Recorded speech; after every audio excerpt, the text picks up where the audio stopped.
Siempre es un privilegio compartir la palabra del Señor. Y en esta noche no será diferente, sino que más bien yo sé que la palabra que Dios ha puesto en mi corazón nos va a poner a reflexionar en términos de lo que es para nosotros prioridad. Y yo quiero para esto que vayamos al libro de los Hechos, en el capítulo 4, y vamos a ver algunos versos aquí. Voy a comenzar leyendo los primeros, 10 o 12 versos. Si se pueden poner de pie un segundito, vamos a leer la palabra de Dios en reverencia. Hechos 4, a partir del verso 1, dice: Mientras ellos hablaban al pueblo, vinieron sobre ellos los sacerdotes, con el jefe de la guardia del templo y los saduceos, resentidos de que enseñaran al pueblo y anunciaran en Jesús la resurrección de entre los muertos. Y les echaron mano y los pusieron en la cárcel hasta el día siguiente, porque era ya tarde. Pero muchos de los que habían oído la palabra creyeron, y el número de los hombres era como 5,000. Aconteció al día siguiente que se reunieron en Jerusalén los gobernantes, los ancianos y los escribas, y el sumo sacerdote Anás y Caifás, Juan, Alejandro y todos los que eran de la familia de los sumos sacerdotes. Y poniéndolos en medio, les preguntaron: ¿con qué potestad o en qué nombre habéis hecho vosotros esto? Entonces Pedro, lleno del Espíritu Santo, les dijo: gobernantes del pueblo y ancianos de Israel, puesto que hoy se nos interroga acerca del beneficio hecho a un hombre enfermo, de qué manera éste ha sido sanado, sea notorio a todos vosotros y a todo el pueblo de Israel que en el nombre de Jesucristo de Nazaret, a quien vosotros crucificasteis y a quien Dios resucitó de los muertos, por él este hombre está en vuestra presencia sano. Este Jesús, es la piedra rechazada por vosotros los edificadores, la cual ha venido a ser cabeza del ángulo. Y en ningún otro hay salvación, porque no hay otro nombre bajo el cielo dado a los hombres en que podamos ser salvos. Quiero, si no están cansados, leer un par de versos más. Dice: entonces, viendo la valentía de Pedro y de Juan, y sabiendo que eran hombres sin letras y del vulgo, se admiraban y les reconocían que habían estado con Jesús. Y viendo al hombre que había sido sanado, que estaba en pie con ellos, no podían decir nada en contra. Entonces le ordenaron que saliera del concilio, y deliberaban entre sí. Pueden sentarse, amados hermanos. Saben, muchas veces en nuestra vida se van a presentar situaciones y motivos que nos van a llevar a tomar decisiones. Estas decisiones a veces son muy fáciles de tomar cuando realmente representan un obstáculo o una contradicción directa en base a nuestros principios. Es decir, un asunto de pecado, una gente que tiene su fe puesta en el Señor, le es muy fácil decidirse por el pecado o por el Señor. Es decir, si a alguien se le presenta ahora mismo con un maletín a usted lleno de dinero y le dice: mira, yo te voy a dar ese dinero si tú me llevas este sobrecito de un polvo blanco a tal esquina, y simplemente lo entregas a una persona y todo ese dinero es tuyo, yo estoy seguro, sin ninguna duda, de que todos los que estamos aquí rechazaríamos esa oferta. Es mi oración, ¿verdad? Y es mi deseo que así fuese. ¿Por qué? Porque claramente sabemos que eso entra en contradicción con nuestros principios. Son ilícitos y son cosas en las que ninguno de nosotros nos vamos a involucrar. Pero yo, hablándole hoy a personas que conocen al Señor, a personas que son la iglesia, ¿verdad? Cada uno de nosotros, quiero enfocar un poquito más en qué tan difícil se hace la toma de decisiones cuando no hay un pecado aparente, sino que se trata más bien de organizar nuestras prioridades. En este episodio que nosotros acabamos de leer, lo que ha pasado no es más que aquel episodio que nosotros muchas veces utilizamos en prédicas evangelísticas, donde Pedro y acompañado de Juan se dirigían y encontraron a un cojo pidiendo limosna cerca de la puerta que le llamaban la Hermosa en el templo. Y ese episodio tan maravilloso que describe el poder de la iglesia primitiva, ¿verdad? De la iglesia del Nuevo Testamento, sucedió cuando pidiendo él una limosna, porque eso era lo que él hacía. Ninguna de las personas que se dedican, por ejemplo, a limpiar vidrios en los semáforos, cuando usted llega le dice, ora por mí, o le dice, dame de lo que tú tienes, yo quiero conocer al Señor. No, limpian el vidrio y quieren que usted le dé una moneda. Este hombre estaba pidiendo limosna. Sin embargo, la manifestación del Espíritu Santo que habían recibido los discípulos, los apóstoles, en este episodio donde le dice, mira, yo no tengo oro ni plata, pero lo que tengo te doy, ¿verdad? Y en ese momento le dijo, levántate, anda, y el hombre fue sanado, fue algo maravilloso. Y provocó en el pueblo una gran algarabía, hermanos, todavía hoy. Realmente nosotros ver un paralítico sanado, una persona con un problema físico y que el Espíritu Santo todavía hoy tiene el poder y lo sana, pero nos llenamos todo de una algarabía, de un gozo, de una expectación. Ese era el pecado que habían cometido Pedro y Juan, y por esto fueron perseguidos, por esto fueron sometidos ante el concilio en este episodio, obviamente. Dada esa algarabía que se creó por la sanidad de este hombre, Pedro aprovechó y dio su segundo discurso. Pero en este trayecto que nosotros vemos en el libro de los Hechos, desde Pentecostés, cuando recibieron el Espíritu Santo y su primer discurso, que como 3,000 recibieron al Señor, y luego un segundo discurso, y dice que en este momento la algarabía fue tal que solamente hombres, los que habían creído, habían allí como 5,000. Entonces era algo impresionante. Era algo impresionante lo que había pasado. Y esto de alguna manera había tocado los sentimientos encontrados de los sacerdotes y los sumos sacerdotes, que dice que les echaron mano de ellos y los confrontaron porque tenían celos, o sea, porque estaban resentidos de que estos hombres tuvieran el poder de sanar en el nombre de Jesús. Y le preguntan, ven acá, ¿cómo ustedes hacen esto? ¿Con qué autoridad? ¿En el nombre de quién? Y ahí llega un momento de decisión. Y es en eso que me quiero enfocar. Y de hecho, esto solamente es a manera de introducción. En el capítulo 5 es donde voy a centrar el mensaje, pero si no hago esto, no se va a entender el enfoque que quiero darle. Y por eso me detengo todo el capítulo 4 antes de ir allí. Pero en ese momento viene una decisión. Y ya no es una decisión como tan clara entre elegir el pecado o elegir a Dios. Y yo sé que muchos estarán pensando, pero pastor, ¿cómo usted dice que es una decisión tan clara si todos los días nosotros tenemos una gran lucha entre elegir a Dios o elegir al pecado?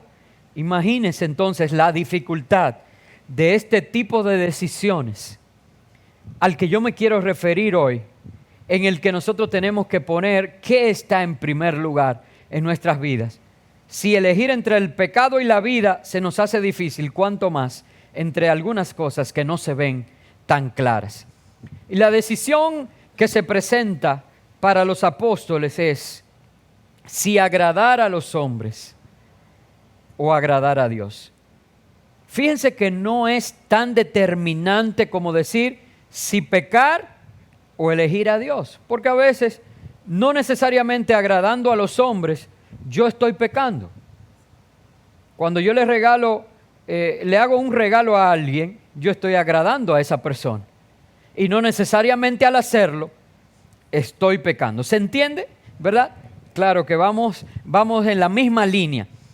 Sin embargo, cuando yo pongo en el lugar de agradar a Dios, el agradar a los hombres, entonces eso me desvía del propósito de Dios. Y la Biblia dice que el que sabe hacer lo bueno y no lo hace, le es pecado. Tenemos que tener eso en cuenta porque hay decisiones que se presentan cada día entre agradar a los hombres y dentro de esos hombres está el agradarnos a nosotros mismos. Saben, hoy, por ejemplo, yo entiendo y he como asumido eso para guardar mi corazón, ¿verdad? Y como pastor, de que mucha gente tiene compromisos, tiene universidades, tiene trabajo, tiene cosas que le impiden venir al culto de los jueves. Y por eso yo me he acostumbrado que los jueves hay menos personas que los domingos. Pero hoy es día no laborable. Hoy no hay universidad. Hoy no hay trabajo. Hoy no hay diligencias ni responsabilidad. Hoy debería estar aquí sentado las mismas personas al menos que vienen un domingo a la iglesia. Y me pregunto por qué no están. Yo venía preparado para ver la iglesia como si fuera domingo. Me pregunto por qué no están. Sencillamente porque en su corazón la prioridad no está el estar en la casa del Señor. Y no lo puedo yo disimular ni pasar paño tibio, tengo que decirlo de esa manera. Porque si esa fuera la prioridad, la decisión que se tomara sería de estar. Pero hay momentos en que nosotros tomamos decisiones para agradar a los hombres o para agradarnos a nosotros mismos y dejamos de un lado el punto.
Podría llevar a perder su vida.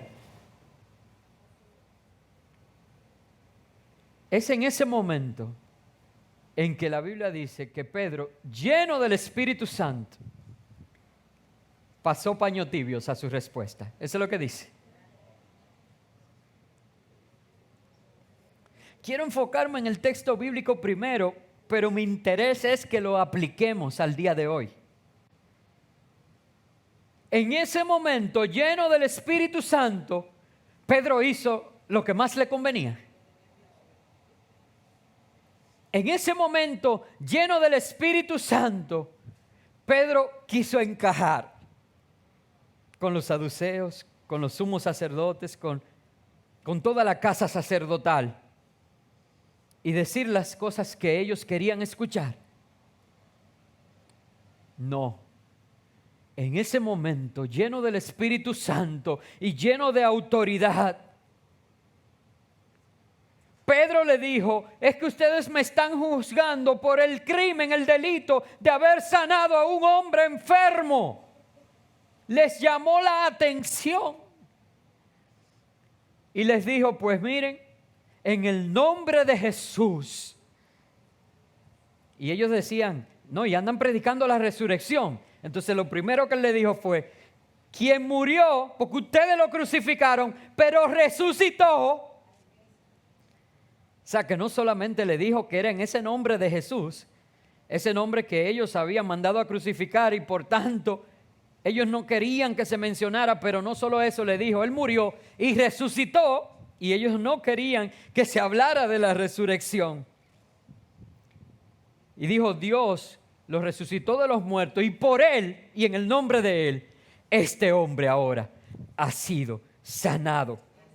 Y dice, ese que ustedes desecharon, ese que era una piedra cualquiera para ustedes, ahora Dios la ha convertido en la piedra sobre la cual se edifica, porque en ningún otro nombre hay salvación. Gloria a Dios. Pero ¿saben lo que Pedro hizo? Es lo que yo quiero que tú y yo miremos y nos enfoquemos. Es que sin pensar en las consecuencias de lo que había en su corazón hacer, sin pensar en las consecuencias de presentar sus principios y su fe delante de donde estaba, él tomó la decisión de agradar a Dios y no de agradar a los hombres. Y con esto pudo recibir de parte de Dios su recompensa. Hermanos, ¿cuántas veces usted y yo somos confrontados con esta clase de decisiones? Donde venimos y alguien dice, ¿y cuál es tu fe? ¿Qué tú crees? ¿O por qué haces esto? Unos te dirán, pero hoy es día de fiesta, tú deberías estar en una playa. ¿Qué iglesia? ¿Tú vas a la iglesia toda la semana? Ustedes saben por qué yo voy a la iglesia toda la semana, porque necesito de Dios toda la semana.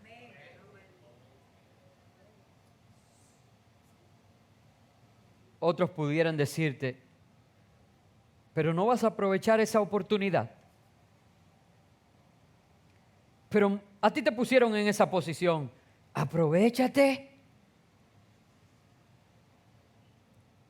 Y tú tienes que decidir agradar a Dios por sobre todas las cosas. La vida de Pedro estaba en juego. Sin embargo, él hizo lo mismo que hizo en la Hermosa. Él anunció a Cristo crucificado, a Cristo resucitado, y le habló de que solamente en Cristo hay salvación. Si vemos los versos siguientes a esto, vemos que la misma valentía que mostró Pedro al hacer esta aseveración creó admiración en todo el pueblo, porque el pueblo sabía lo que estaba en juego ante esta pregunta. Muchas veces nosotros también estamos con una nube de testigos alrededor de nosotros, donde la gente sabe las preguntas que hace y las posiciones en las que ponen a uno para medir nuestra fe. Es increíble que el que no tiene fe muchas veces quiere medir nuestra fe. Y usted ve que una gente que está al lado tuyo y dice, pero eso no es nada, bébete una cervecita que eso no es nada.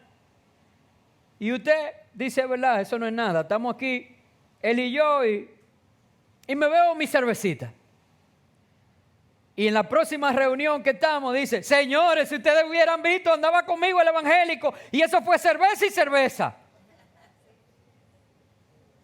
¿No le ha pasado eso?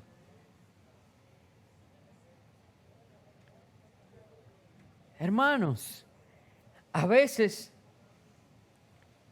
está usted en un lugar y alguien te dice, no, pero mira, aprovecha y métete en la fila. Y usted viene, se mete en la fila y después dicen, ¿y eso qué evangélico? ¿El mismo que te dijo que te metiera en la fila? Siempre hay un pueblo observando.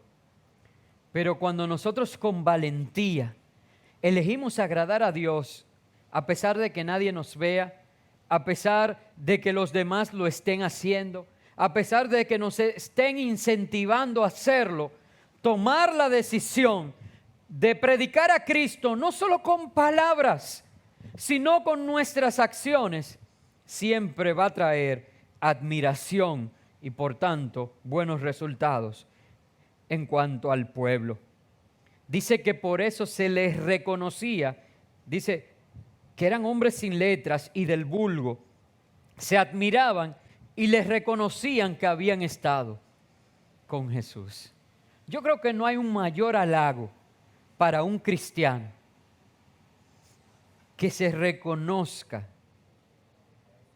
que tú has estado delante de Jesús, que tú has tenido un encuentro con Jesús.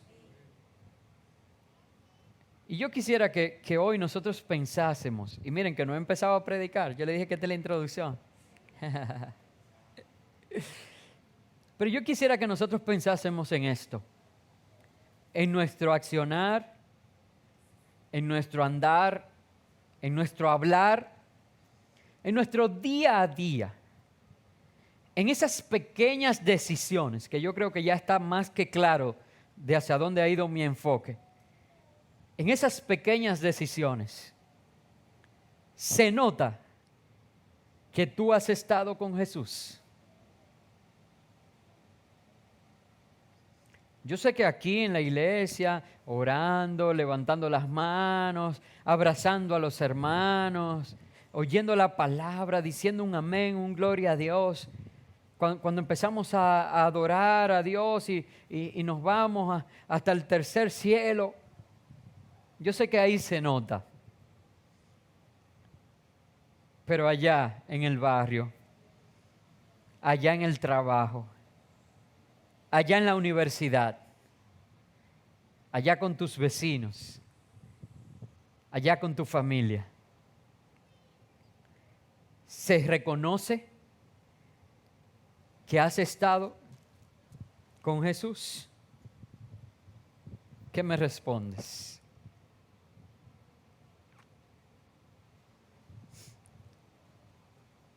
Que el Señor nos ayude. Bueno, voy a pasar del capítulo 4.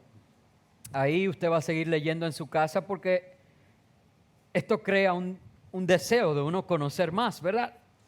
Y en su casa usted va a seguir leyendo lo que pasó. El concilio le dijo, mira, lo vamos a dejar ahí, pero no vuelvan a predicar más en ese nombre, no queremos eso. Los amenazaron, los amedrentaron. Los creyentes que hicieron se pusieron a orar, le pidieron al Señor y le dijeron, mira sus amenazas, Señor, pero te pedimos que tú nos fortalezcas para no ceder a esas amenazas. Porque una cosa que tienen estas decisiones es que a veces uno se ve tentado a ceder. A veces yo he querido hacer cosas para Dios y entonces pienso, bueno, pero que se va a sentir mal uno, que se va a sentir mal el otro. Y si uno se lleva de eso, hermano, al final, uno se va a quedar paralizado, porque nunca se va a satisfacer a todo el mundo. Procuremos nosotros con nuestras decisiones agradar a Dios. Pero en el capítulo 5, y ahí sí es donde quiero enfocarnos hoy, pero que usted verá que todo esto que aconteció hasta aquí, que les he participado, es lo que abre, ¿verdad? Es la introducción a lo que voy a tratar. Es cuando Pedro y Juan fueron perseguidos. Una vez más, a partir del verso 17 del capítulo 5, se levantaron el sumo sacerdote, los que estaban con él, los saduceos, y vinieron, y así mismo dice la Biblia, y echaron mano de los apóstoles. Otra vez, porque es que te dimos un chance y te dijimos que no predicara en ese nombre. Pero ellos siguieron haciendo muchas señales y maravillas. Lo echaron a la cárcel, convocaron al concilio, pero sucedió algo maravilloso de que fueron liberados y cuando fueron a la cárcel a buscarlos, ellos no estaban allí, sino que estaban en el templo. Obviamente yo me pasé un capítulo entero y se lo resumí ahí en 2 o 3 palabras. Usted va a leer eso en su casa. Capítulo 4 y capítulo 5. Hablé de cosas tan maravillosas como que ellos fueran sacados de la cárcel. Me parece que la historia dice que un ángel, ¿verdad? Y fueron al templo, o sea que ni siquiera fue que fueron sacados de la cárcel para que escaparan, sino para seguir haciendo la voluntad de Dios. Y cuando están allí, en el verso 28, fueron traídos del templo y dice, pero ven acá. Esa es la versión dominicana. Vamos a leerlo en Reina Valera para que... El verso 28, diciendo, el sumo sacerdote les preguntó, ¿no os mandamos estrictamente que no enseñarais en ese nombre? Pero ahora habéis llenado Jerusalén de vuestra doctrina y queréis echar sobre nosotros la sangre de ese hombre. O sea, lo que le están diciendo es, ustedes hicieron todo lo contrario a lo que nosotros le pedimos. Ustedes, ¿qué es lo que lo mueve a ustedes? Es que ustedes no entienden que nos han armado un alboroto. Y Pedro les respondió, Pedro y los apóstoles, verso 29, dijeron, es necesario obedecer a Dios antes que a los hombres.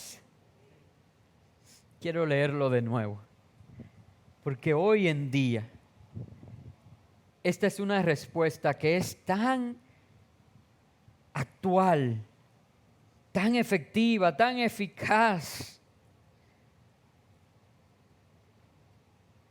Es necesario obedecer a Dios antes que a los hombres.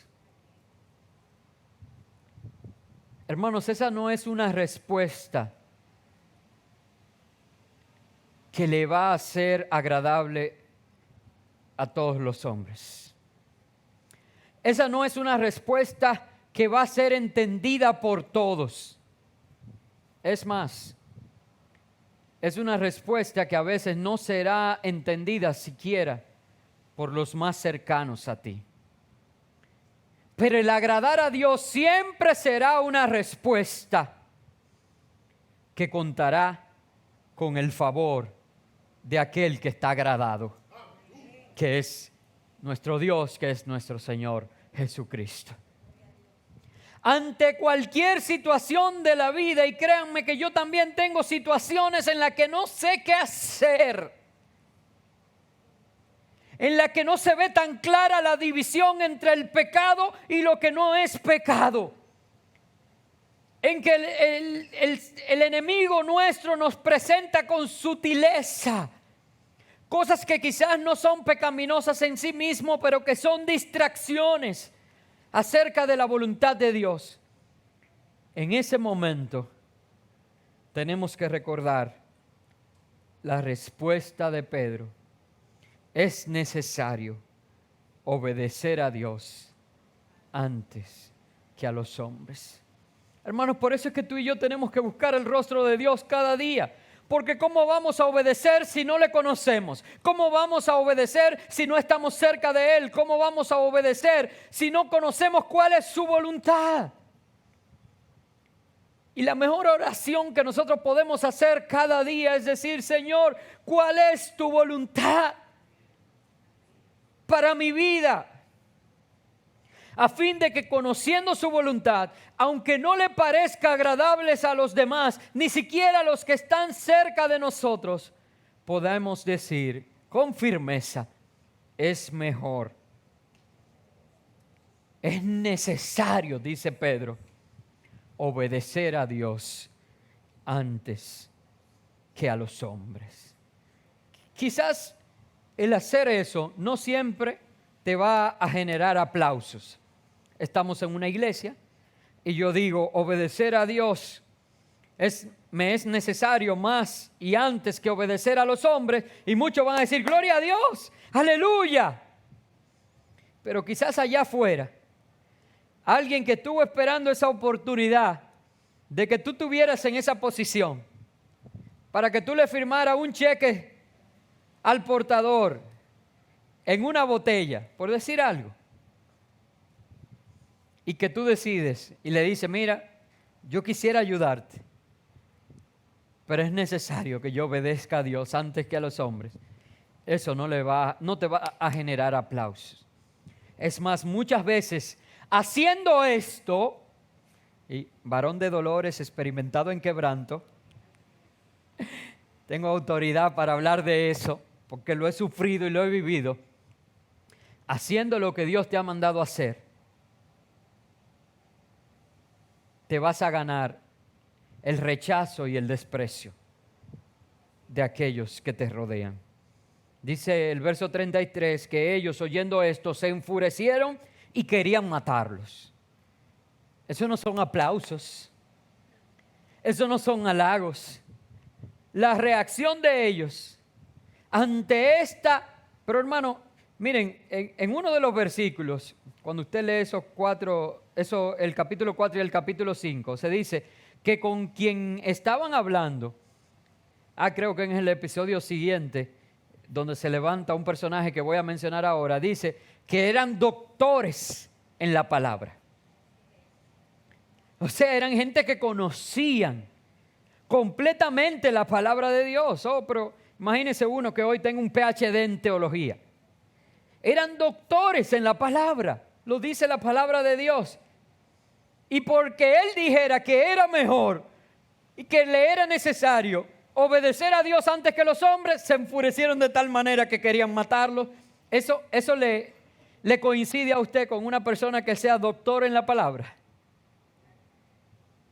Pero entendamos, hermanos, que tomar esta decisión no nos va a generar necesariamente aplausos, pero siempre va a generar que el corazón de Dios se agrade y que su favor y su gracia nos cubran.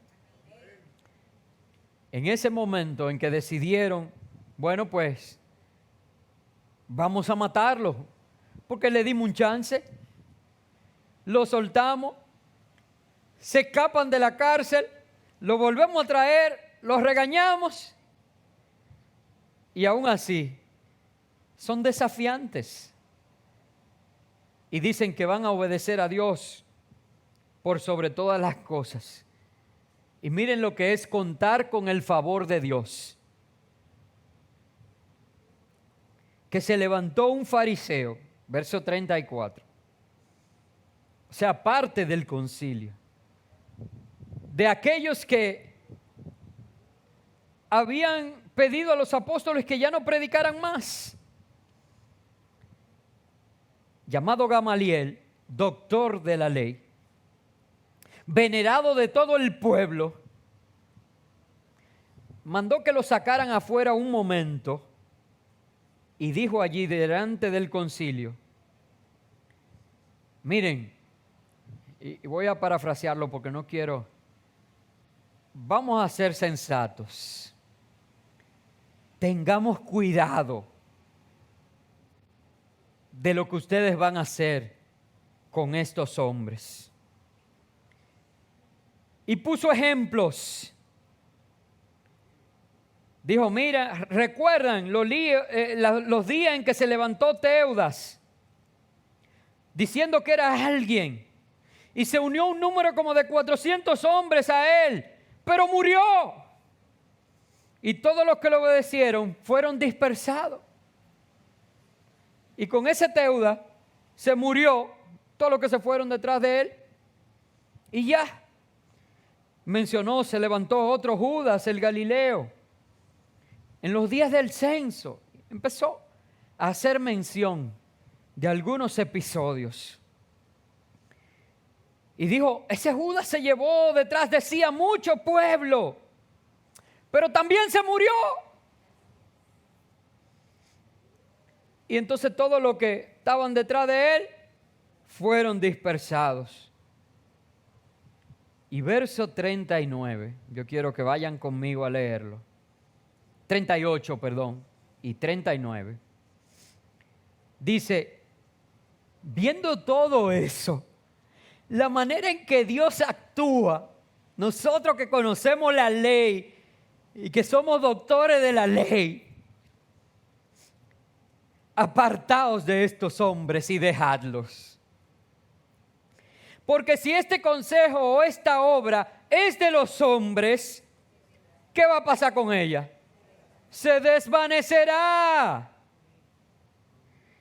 Pero si es de Dios, no la podréis destruir. No seáis tal vez hallado luchando contra Dios. Hermanos, el entendimiento y la revelación que vino en el concilio, en medio de ellos, por uno de ellos. Ustedes ven lo que es contar con la gracia y el favor de Dios. Yo dije que se expuso a todo. Es más, la Biblia establece que se enfureció el concilio de tal manera que dijo, ya, vamos a matarlos. No es solamente de que no le generó aplausos y halagos. Es que la consecuencia que traía eso era la muerte. Pero haciendo esto, Dios estaba agradado y Dios hizo que en medio del concilio se levantara una voz en favor de ellos. O sea, es que en medio de los enemigos, el Señor va a levantar una voz a tu favor. Yo no sé si eso no te motiva a agradar a Dios, aunque parezca que eso te trae como consecuencia todo lo negativo del mundo. Nada lo va a hacer. Eso nos exhorta, nos anima a hacer la voluntad de Dios y lo que Dios te ha mandado a hacer por encima de todo. Poner a Dios en primer lugar, seguirle. Pero hay algo, y con esto voy a terminar, que no quiero dejar pasar por alto. Porque este hombre en el concilio hizo una deducción, dedujo algo que si tú y yo hoy la hacemos, seríamos contados por sensatos. Él dijo, miren, bíblicamente, hoy tú y yo podemos decirlo así, todo el que se ha levantado diciendo que está haciendo algo en el nombre de Dios y no cuenta con el favor de Dios, se ha dispersado. Muere y termina eso. Y dice, pero si se levanta estableciendo la voluntad de Dios y agradando y obedeciendo a Dios, nada, ¿qué dice? Puede destruirlo. Y más bien los que se les opongan se mirarán a sí mismos luchando contra Dios. Lleva eso ahora a tu vida. ¿Cuántas cosas Dios ha puesto en tu corazón? ¿Cuántas cosas se han puesto delante de ti para que elijas la voluntad de Dios? ¿Vas a agradar a los hombres o vas a agradar a Dios? ¿En cuántas de esas cosas vas a elegir seguir a los que se dispersan? ¿En cuántas de esas te vas a encontrar tú luchando contra Dios? ¿O cuántas veces poniendo tu propia vida, si fuera necesario, tu trabajo, tu economía, le vas a dar un sí al Señor?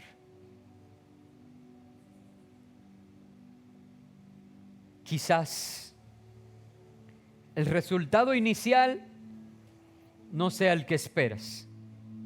Nosotros lo leemos muy fácil ahora Y después van a venir a decir, Señor, pastor, usted predicó eso y tocó mis emociones. Y la próxima vez que en el trabajo me pusieron que tenía que hacer algo indebido, dije que no. Y me botaron del trabajo y ahora yo dije, Dios me va a bendecir y estoy pasando hambre. Bueno, lo que le pasó a Pedro fue que lo querían matar. Quizás de principio el resultado no sea el que tú esperas. Pero de final, contar con el favor de Dios hará que aún tus enemigos se levanten y hablen en favor tuyo. Y que todos reconozcan que enfrentarse contigo es luchar contra Dios, porque el favor y la misericordia de Dios está sobre tu vida.